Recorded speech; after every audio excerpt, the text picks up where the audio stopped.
My name's Matt Crowe. I grew up in Sydney and I'm married with 2 children.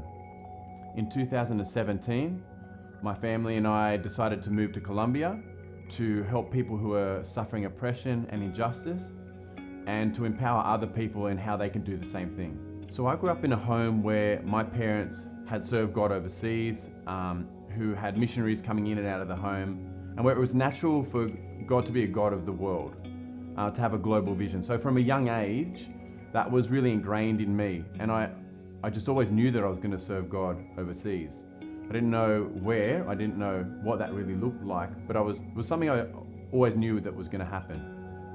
So after praying with my wife for a period of time, we'd had a daughter in Australia. My wife was a month from having our second daughter. We were certain God called us at that point to go to Colombia. And we were like, of all the times to call us, this is it, but if this is your will, then we'll go. So when we moved to Colombia, we had in mind to work with people who are in impoverished communities. So my wife and I started a movement called the I-58 movement, which focuses on demonstrating love to communities that are suffering injustice and poverty and without resources. So communities that are forgotten. Right now we have a project called Faith and Hope, which is a school in the outskirts of Bogota, which is the capital city. It's in an area that is without any resources, without infrastructure, and forgotten by the government. This area is home to 70,000 displaced people, displaced because of internal conflict and war in Colombia. And so we work in this neighborhood by offering a school program to kids that otherwise can't access education. We provide academic support, we provide a safe place to play, we provide medical services, and we provide healthy and nutritious food. Sometimes it's the only food our kids can get. By working with the students, by working with the kids, and developing genuine relationships in the community, we're able to support families as well.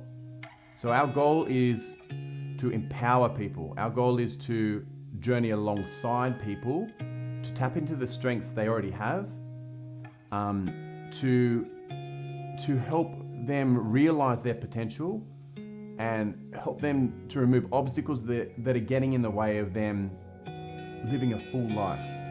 When we arrived to Colombia, it's a place where need and tough situations, poverty is on every corner, and not just in a small scale, but it really affects you. So we were naturally moved because we know God is a God of justice. For our own personal journeys, we knew God did everything it took to reveal His love to each of us, that we're precious to Him, that He calls us His sons and daughters. And that isn't just a message to me or my wife, that's a message to all humanity. So when we saw need in our community, we couldn't help but act. Out of what God's given us in terms of His love, out of how far He's gone for us and continues to go for us, He put it on our hearts that these are His beloved children as well. So in the neighborhood where we work, kids are left to wander the streets. They're a target for gangs, which means that they might use them for all forms of slavery. They might use them for trafficking guns or drugs, or there's just a high rate of violence towards children in our neighborhood. Often families are really broken, and being at home is not a safe place for our kids. So there's no safe, peaceful place for our kids to go or to be children.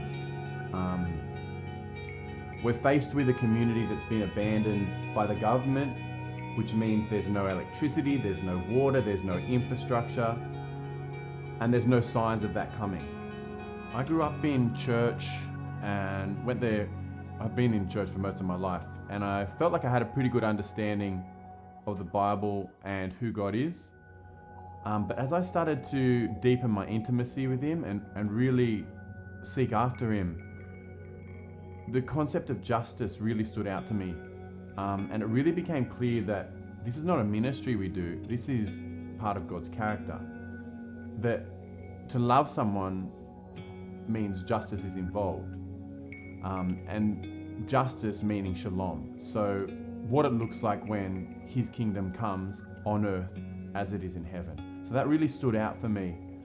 And when I went to Colombia, I was in a point where all the comforts that I had previously relied on, for example, a comfortable job, a place to live, speaking the language, knowing my surroundings, all these comforts were now stripped away.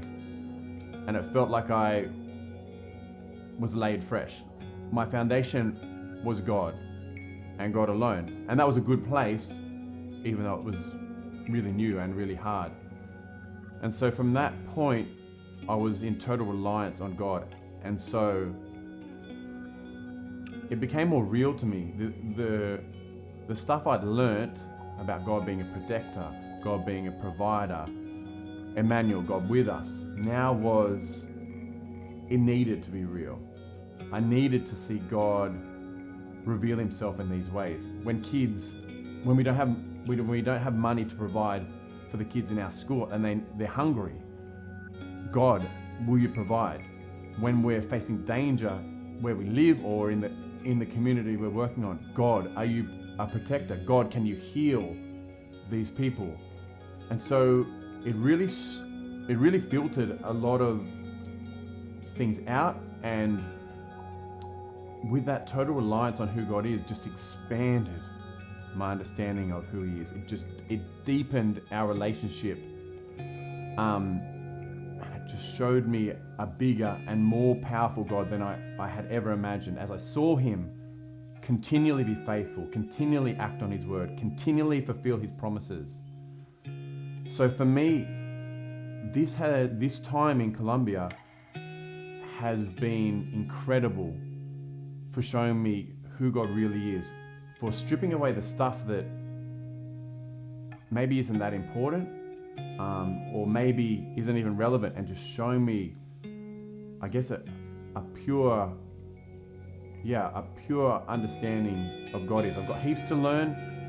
I'm by no means an expert, but it's been a good starting point and a really powerful journey. If you want to journey with us and help us to empower the community of Kazuka, the children and the families who live in this neighborhood, there are so many ways you can get involved. You can pray for us, you can support us financially, you can use whatever gifts or strengths you already have to partner with us to empower the lives in this community and demonstrate God's love to the people of Kazuka. So if this is something that interests you, you get in touch with us through our website. We'd love to hear from you.